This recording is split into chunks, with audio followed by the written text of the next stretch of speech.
नमस्कार मित्रांनो, बाई तुझा आशीर्वाद मालिकेच्या आजच्या भागामध्ये आपल्याला असं पाहायला मिळणार आहे की आता इथे मात्र विवांची पोलिसांकडूनच हकलपट्टी दांगटांनी केलेली असते आणि दांगटांनी हकलपट्टी केल्यानंतर आता मात्र इकडे हा जो काही विवान आहे तो विवान मात्र आता इकडे त्याची खूपच जास्त नाचक्की झालेली असते.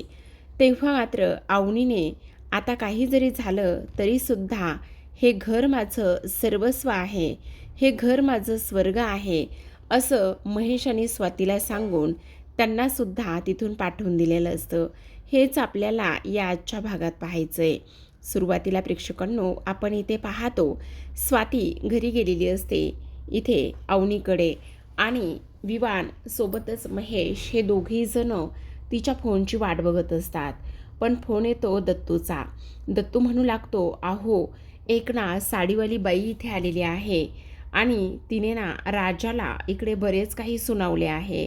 अहो जर इकडे खरं सांगायला गेलं ना तर मात्र जर अवनी इथे तुमची मध्ये पडली नसती तर तिने तर त्या बाईनं इथे राजाला मारलंच असतं बघा. कोण बाई आहे ती कळतच नाही असं सुद्धा आता इकडे तो बोलत असतो. आता मात्र इकडे अवनीला का बरं मारलं? अहो तो पोरगा छळच तेवढा करत होता. अहो ती माझी बायको आहे असं तो बोलत असतो. तेव्हा मात्र दत्तू म्हणत असतो, काय तुमची बायको आहे ती? तुमचं लग्न झालेलं आहे? तेव्हा तो म्हणत असतो, हो माझं लग्न झालं आहे. अहो आम्ही तर तुमच्यासाठी आमच्या नमिताचा विचार करत होतो आणि तुम्ही तर लग्नसुद्धा केलं आहे. तेव्हा तो म्हणत असतो, काय बोलताय काय तुम्ही? अहो हो, बरं ठीक आहे चला फोन ठेवा असं म्हणून फोन ठेवलेला असतो. इकडे मात्र सुलू आणि दत्तू हे फार जास्त आनंदात असतात. दुसरीकडे आपण पाहतो आता स्वाती आणि अवनी ह्या दोघी जणी तिच्या खोलीमध्ये असतात आणि दोघी जणी इथे खोलीमध्ये असताना आता स्वाती तिला म्हणत असते, मला तुझ्याशी बोलायचं आहे. जेव्हा आपण दोघी जणी बोलत असतो त्यावेळेला मात्र आपल्या दोघीमध्ये इथे कोणीही येता कामा नये. तेव्हा इथे अवनी म्हणत असते, तू काळजी करू नकोस, कोणीही येणार नाही. हवं तर मी ना इथे सांगून येते असं म्हणून ती बाहेर जाऊन राजाला सांगत असते. तेवढ्यातच स्वाती आता महेशला कॉल करत असते, जेणेकरून अवनीसोबतचं सर्व काही जे बोलणं आहे ते बोलणं इथे ती त्या दोघांना ऐकवेल. मग आता अवनी बाहेर जाते आणि राजाला म्हणत असते, हे बघ राजा, तुला एक गोष्ट सांगते, काही जरी झालं तरी इथे तू आतमध्ये येऊ नकोस, कारण वहिनीला आणि मला आम्हा दोघींनासुद्धा इथे फार जास्त महत्त्वाचं बोलायचं आहे आणि त्यामुळे तू अजिबातच इथे आतमध्ये येऊ नकोस. आणि त्याचबरोबर तुला आणखी एक गोष्ट सांगते, इथे यशोदालासुद्धा एक गोष्ट सांग की त्यालासुद्धा आतमध्ये येऊ देऊ नकोस, कॉफी वगैरे पाठवू नकोस म्हणून. आता मात्र राजा विचार करायला लागलेला असतो की नेमकं काय करायचं आणि त्याचसोबत इथे आता ह्या नेमक्या का आणि कशामुळे आलेल्या असतील हे मात्र समजत नाही. दुसरीकडे आपण पाहतो आता इकडे स्वाती म्हणत असते, अगं का एवढा स्वतःला त्रास करून घेतेस आणि एवढा छळ मात्र तू कशासाठी करून घेतेस हेच मला काही केल्या कळत नाही आहे. ह्या सर्व गोष्टी तुला काही करण्याची गरज नाही आहे. तू आत्ताच्या आत्ता इथे माझ्याबरोबर माहेरी चल आणि तू तुझ्या स्वप्नासाठी इथे आलीस, तू अशा घरामध्ये इथे राहतीस. तेव्हा अवनी म्हणत असते, तुला कोणी सांगितलं की इथे माझा छळ होतोय म्हणून? तेव्हा मात्र इथे ती म्हणत असते, अगं आत्ता जे काही मी बाहेर पाहिलंय ते काय होतं, तो तर तुझा छळच होता ना. मग छळ नव्हता तर इथे काय होतं ते सगळं? असं बोलल्याबरोबर आता मात्र लगेचच इथे ती म्हणत असते, नाही वहिनी तुझा काहीतरी गैरसमज होतोय. अगं उलट मी त्या राजाला मारत होते आणि तुझा काहीतरी गैरसमज झाला आहे असं अवनी म्हणत असते. तेव्हा मात्र ती म्हणत असते, अगं मला एक गोष्ट सांग, ते जर इथे ह्या पद्धतीने होतं तर मग तू घर सोडून का बरं निघून गेली होतीस सांग ना. तू घर सोडून निघून गेली होतीस ना, तेव्हा अवनी म्हणत असते, हे गोष्ट तुला कोणी सांगितले की मी घर सोडून निघून गेले होते म्हणून? तेव्हा ती म्हणत असते, अच्छा, मग आणखी एक गोष्ट, आमच्यापर्यंत जे काही व्हिडिओ येतात तुझ्या रडण्याचे, त्याचबरोबर ओरडण्याचे, हे सगळं काही काय आहे? मग अवनी म्हणत असते, अच्छा, म्हणजे तुम्हाला पाठवणारे व्हिडिओ हे दत्तू काका आणि सुलू आत्या हे दोघेही जण पाठवतात का? असं म्हटल्याबरोबर ती म्हणत असते, हो, कारण हे व्हिडिओ आम्हाला येतात ते महत्त्वाचं नाही आहे का? आणि त्याचबरोबर तू ह्या घरातून निघून गेली होतीस, आणि त्याचबरोबर तू ह्या घरातून निघून गेल्यानंतर ह्या घरामध्ये पुन्हा कशी आलीस हे तरी तुला माहिती का? म्हणजे मला नाही समजलं. अगं बहिणी, तुझा काहीतरी गैरसमज होतोय. या घरामध्ये मी फार जास्त आनंदात आहे. तुला नाही कळणार की इथे मी काय काय करते ते. अगं असं काय करतेस? तुला तुझी सगळेजण आठवण काढतायत. अवनी म्हणत असते, कोण आठवण काढताय? बाबासुद्धा माझी आठवण काढतायत का? त्यांनासुद्धा माझी आठवण येते का? तेव्हा ती म्हणत असते, हो, बाबांनासुद्धा तुझी आठवण येते आणि त्यांनासुद्धा असं वाटतंय की तू आता लवकरात लवकर त्या घरी यावं म्हणून. इथे मात्र अवनी म्हणत असते, हो, बाबांना सुद्धा वाटतंय, पण मग एवढे दिवस त्यांना ही सगळी गोष्ट समजली नाही का? एवढे दिवस त्यांना माझी काळजी नव्हती का? इकडे मात्र आता राजा विचार करू लागलेला असतो. आता काय करायचं समजत नाही आहे. जर इथे अवनी मॅडमनी सांगितलं की आमचं लग्न खोटं आहे, तर मग मात्र इकडे सगळं काही विचित्र होऊन बसणार आहे. त्याचबरोबर इथे यशोदा आलेला असतो आणि यशोदा म्हणत असतो, तुला मी किती वेळा सांगितले की खोट्याला खूप जास्त आयुष्य नसतं म्हणून, आणि आज मात्र सेम त्याच पद्धतीने सगळं काही होतंय. खोटं हे किती दिवस होणार आहे आणि किती दिवस टिकणार आहे, ही गोष्ट मात्र तुला समजायला हवी, असं सुद्धा स्पष्टपणे तो बोलत असतो. आता हे सगळं काही बोलल्यानंतर आपण पाहतो की इकडे राजा म्हणत असतो की नाही, काही जरी झालं तरी अवनी मॅडमला थांबवायला हवं, आणि ह्या नेमक्या इथे का आल्यात, कशासाठी आल्यात, हे सुद्धा मला समजत नाही, असं सुद्धा आता इकडे तो बोलू लागलेला असतो. दुसरीकडे आता मात्र स्वाती म्हणत असते, बोल ना, तुला माहिती का, इकडे जेव्हा तू इथे दुसरीकडे घर बघत होतीस, तेव्हा मात्र इथे ह्या राजानेच तुला त्या घरमालकाला सांगितलं आणि त्यानेच तुला पुन्हा परत आणलं. अगं, तो राजा इकडे तुला तुझ्या स्वप्नांपासून दूर करण्याचा प्रयत्न करतोय. एवढंच नाही तर इथे मात्र ह्या घरामध्ये त्याने तुला डांबून ठेवलं आहे. त्याचबरोबर इथे मात्र तो आमच्यापासून सुद्धा तुला दूर केला आहे. ही गोष्ट तुला समजत नाही का? तेव्हा ती म्हणत असते, ह्या सगळ्यामध्ये राजाचा काय संबंध आहे? अगं, अगदी संबंध आहे. कारण त्या घरमालकाला राजाने मारलं आणि त्यानंतर त्याने मात्र इकडे तुला तिथून परत आणला आहे. अवनी म्हणत असते, राजा असं का करेल? असं अजिबातच नाही आहे. मी खोटं बोलत नाही आहे. माझ्याकडे पुरावा आहे. हवं तर तिथलं CCTV फुटेजसुद्धा मी तुला दाखवू शकते. राजानेच तुला तुझ्या स्वप्नांपासून दूर केले. त्या खोलीमध्ये तू राहायला गेली होतीस ना, तिथून त्यानेच तुला परत आणला आहे. मग आता अवनीला आठवायला लागतं, जेव्हा राजा तिथे आला होता सोडवायला, तेव्हा मात्र डुअर बेल वाजवल्यानंतर इथे कुत्र्याची बेल आहे असं त्याने सांगितलं होतं. तेव्हा अवनीने त्याला विचारलं होतं, तुला कसं माहिती? तेव्हा राजाने सांगितलं होतं, माझ्या मित्राच्या घरी सुद्धा अशाच बेल आहेत, आणि बेल वाजवलं की समजतं ना नेमकं काय होतंय ते.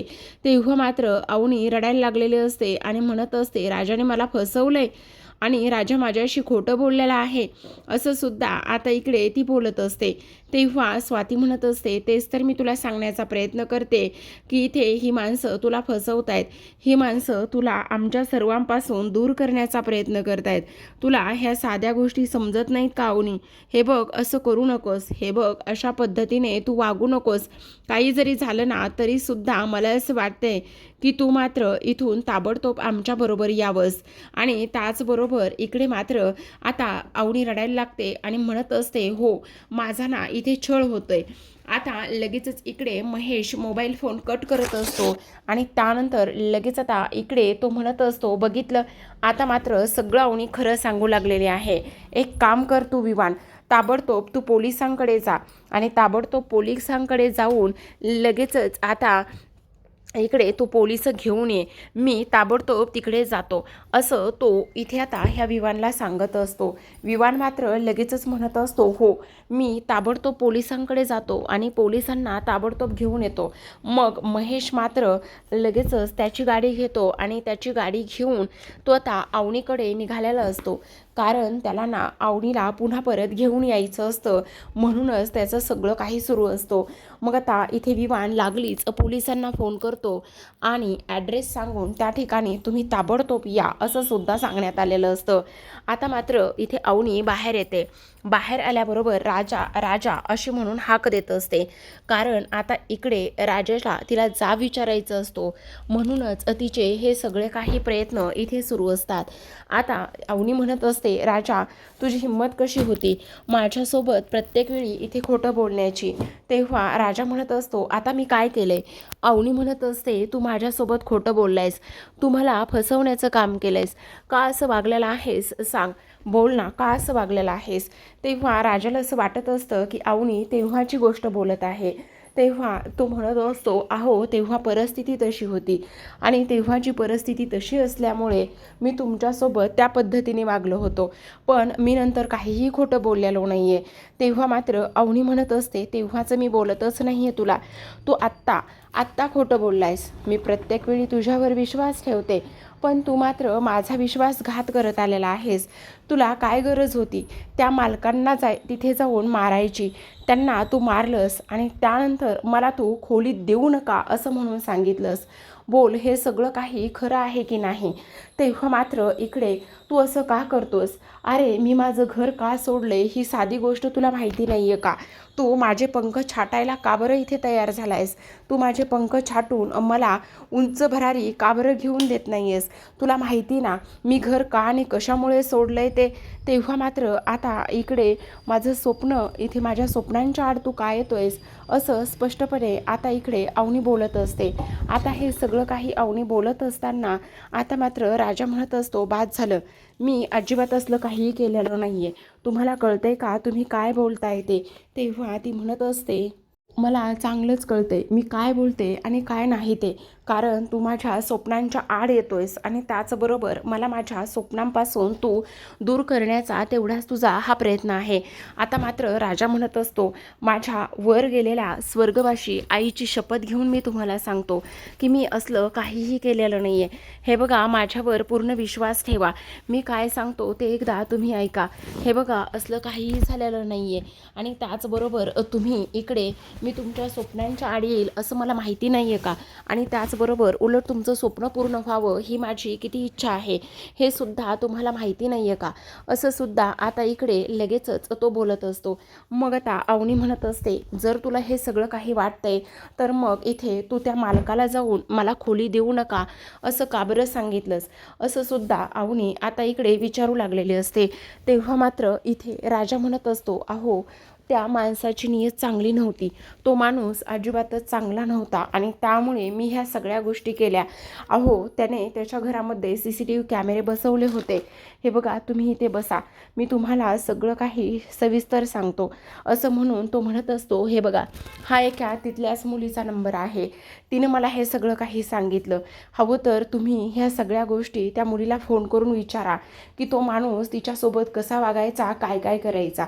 एवढंच नाही तर तुम्हाला आणखी एक गोष्ट सांगतो, त्याने त्याच्या बायकोला इथे माहेरीसुद्धा पाठवून दिलं होतं आणि तो मुलीसोबत फार काही चांगला वागत नव्हता आणि त्यामुळेच मी ह्या सगळ्या गोष्टी केल्या.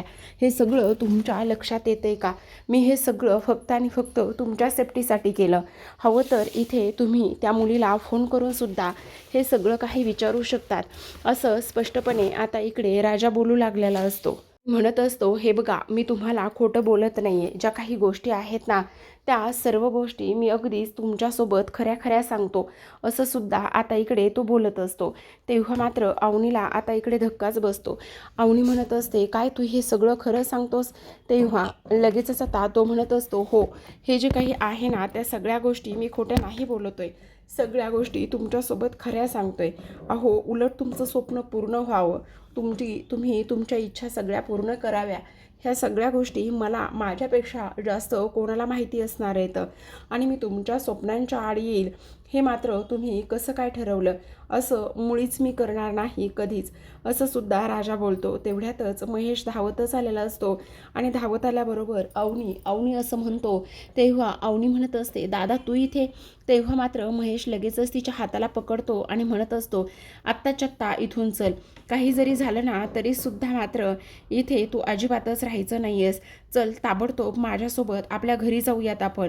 तेव्हा मात्र अवनी त्याचा हात सोडते आणि हात सोडल्यानंतर ती म्हणत असते, कोणाचं घर? कसलं घर? आणि तू मला इथे घ्यायला का बरं आलेला आहेस? तुझी हे सगळं काही करण्याची इथे हिंमत कशी झाली? बोल ना, ह्या सगळ्या गोष्टी तू कशा करू शकतोस? तेव्हा मात्र महेश म्हणत असतो, अगं अवनी तुझ्या लक्षात येतंय का? अगं ही लोक तुझा जाच करतात, तुला त्रास देतात आणि तरीसुद्धा तुला मात्र इथे राहायचं आहे का? तेव्हा अवनी म्हणत असते, जाच ते नाहीत करत आहे, जाच तर तुम्ही केलाय माझा. अरे अजूनही तुला असं वाटतंय का की मी त्या विवांसोबत लग्न करावं? अरे ते विवांचं बोलणं, त्याचं वागणं, त्याचबरोबर त्याचं राहणं, ह्या सगळ्या गोष्टी मला तुम्हाला पहिल्यापासूनच आवडत नव्हत्या आणि ते मी सगळं काही तुम्हाला सांगितलं होतं. पण तुम्हाला मात्र इथे श्रीमंत जावई, त्याचं स्टेटस आणि त्याचबरोबर इथे शिक्षण आणि घर, ह्या सगळ्या गोष्टी चांगल्या असाव्यात म्हणून तुम्ही माझं त्या विवांबरोबर लग्न लावून द्यायला निघाला होतात. मी तुम्हाला पहिल्यापासून सांगत होते की मला त्या विवांबरोबर लग्न करायचं नाही, पण तुम्ही मात्र माझं अजिबातच ऐकत नव्हतात आणि अजूनसुद्धा तुम्हाला असंच वाटतंय की मी तुमच्याबरोबर यावं आणि त्या विवांबरोबर लग्न करावं. तर असं अजिबातच होणार नाही आहे. कारण तुम्ही नाही कधी माझ्या इथे मतांना किंमत दिली किंवा नाही तुम्ही कधी माझं मत इथे ग्राह्य धरलं. त्यामुळे मी तुमच्यासोबत येऊन तरी काय करू? इथे माझ्या स्वप्नांचा विचार केला जातो, इथे माझ्या मतांना किंमत दिली जाते, इथे प्रत्येकजण माझ्यासोबत आदराने बोलतो आणि एका बाईला, एका मुलीला अजून काय हवं असतं? तुम्हाला असं वाटत असेल की ही लोक श्रीमंत नाही आहेत, त्याचबरोबर यांच्याकडे पाहिजे तेवढा पैसा आणि ह्या सगळ्या गोष्टी नाही आहेत. हे सगळं जरी खरं असलं तरीसुद्धा तुम्हाला एक गोष्ट मी सांगते, इथे माझा आदर केला जातो, माझ्या स्वप्नांना इथे विचार केला जातो. त्याचबरोबर इथे बाईचा आशीर्वाद आणि बाईचा आशीर्वाद म्हणजेच देवी आईचा आशीर्वाद इथे मांडलं जातं. हे माझ्यासाठी फक्त घर नाही आहे, हे माझ्यासाठी माझं स्वर्ग आहे. त्यामुळे तुम्ही मला इथून घेऊन जाण्याचा कधीच विचार करू नका. मी इथून कुठेही येणार नाही आहे. नाही ह्या घरामध्ये माझा जाच होतोय, नाही ह्या घरामध्ये मला कसला त्रास होतोय. या घरामध्ये माझ्यासोबत इथे सगळेजण आदराने, प्रेमाने वागतात, असं अवनी स्पष्टपणे आता सांगू लागलेली असते. आणि दादा तुला अजून एक गोष्ट सांगते, हे बघ मी त्या घरातून का बाहेर पडले होते हे चांगलंच तुम्हा सर्वांना माहिती आहे. त्यामुळे तुम्ही आत्ताच्या आत्ता इथून निघून जा. मला तुमच्याबरोबर कुठेही यायचं नाही, समजलं तुम्हाला? असं स्पष्ट शब्दामध्ये अवनी आता सांगू लागलेली असते. अवनीने मात्र दांगटांच्या पोरांचं, त्याचबरोबर दांगटांच्या ह्या घराचं कौतुक केलेलं असतं. ती म्हणत असते, नसतील हे श्रीमंत, नसतील ह्यांच्याकडे गाड्या, नसतील ह्यांच्याकडे नोकऱ्या, नसतील ह्यांच्याकडे प्रॉपर्टी, पण हे सुखाची अर्धी भाकर खाऊनसुद्धा फार आनंदात आहेत. यांच्याकडे पाहून कळतं की आनंद कशात आहे. त्याचबरोबर जगायला नेमकं काय पाहिजे हे सगळं ह्यांच्याकडे पाहून कळतं. त्यामुळे तुम्ही अजिबात ह्या सगळ्या गोष्टी मला सांगू नका, असं अवनी स्पष्ट शब्दामध्ये आता इकडे बोलू लागलेले असते. आणि महेशला सुद्धा तिने हे सगळं काही सुनावलेलं असतं. आणि तुम्ही मला इथे ठेवण्याचा, इथे राहण्याचा अजिबात विचार करू नका, कारण या घराला बाईचा आशीर्वाद म्हणजे देवी आई अंबाबाईचा आशीर्वाद मानला जातो, असं अवनी बोलू लागलेले असते. आणि तेव्हा मात्र इथे तिने नकळतपणे दांगटांच्या पोरांची मनं जिंकलेली असतात.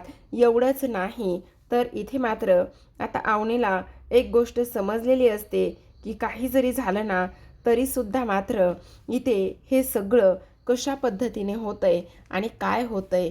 त्याचबरोबर एवढंच नाही तर आता अवनीच्या मनामध्ये हे जे काही विचार आलेले आहेत त्या विचारामुळे स्वाती आणि महेश आता दोघेही जण तोंडावर पडलेले असतात. हेच आपल्याला या आजच्या भागात पाहायला मिळाले. कारण अवनीने शेवटी दांगटांच्या पोरांचं कौतुक केलंय, या घराचं कौतुक केलंय आणि हेच माझं स्वर्ग आहे, इथून मी कुठेही जाणार नाही, असं स्पष्ट भाषेत सांगितलंय. तर आजच्या भागात एवढंच. उद्याचा भाग खूप इंटरेस्टिंग आहे. विवान पोलिसांना घेऊन आलेला असतो. स्वाती महेश कधीच निघून गेलेले असतात. इथे आल्यानंतर अवनी म्हणत असते, तुम्ही इथे का आलात? हा माणूस माझ्या अंगचटीला येण्याचा प्रयत्न करतोय, त्यामुळे उलट ह्या माणसाला तुम्ही घेऊन जा. असं म्हणून आता ते दोघेही जण तिथून निघून जातात. ते दोघेही जण आणि पोलीस निघून गेल्यानंतर इथे मात्र आता तो म्हणत असतो, तुम्ही असं काय करताय? अहो असं करू नका. पण आता सगळी दांगटांची पोरं एकत्र आलेली असतात. मग आता इथे अण्णा म्हणत असतात, आता तर ह्याची चांगली शाळा घेतली पाहिजे, याची हवा निघूस तर याला उठाबशा काढायला लावा, असं स्पष्टपणे आता इकडे ते बोलत असतात. आणि तेव्हा मात्र इथे आता अण्णांनी बोर्डावरती लिहिलेलं असतं, मी मूर्ख आहे, मी नालायक आहे, मला पैशाचा माज आहे, काही जरी झालं तरी पैसा माझ्यासाठी खूप इम्पॉर्टंट आहे आणि मी स्त्रियांचा आदर करत नाही. ह्या सर्व गोष्टी त्यांनी इथे बोर्डवर लिहिलेलं असतात. आणि विवानला उठाबशा घालायला लावतच इकडे त्याला ते वाचायला सुद्धा लावलेलं असतं. आणि विवान मात्र इथे काहीच बोलत नसतो आणि त्या सर्व गोष्टी वाचत असतो. तर आता प्रेक्षकांनो, अशा पद्धतीने विवानची चांगलीच धुलाई, चांगलीच हकलपट्टी, चांगलीच शाळा घेऊन दांगटांच्या पोरांनी इथे त्याचा माज उतरवलेला असतो. आणि अवनी मात्र प्रचंड आनंदामध्ये असते. तर अशाच नवनवीन मालिकांचे अपडेट रिव्ह्यू जाणून घ्यायचे असतील, पाहायचे असतील तर नक्की चॅनलला सबस्क्राईब करा आणि पाहत राहा बाई तुझा आशीर्वाद.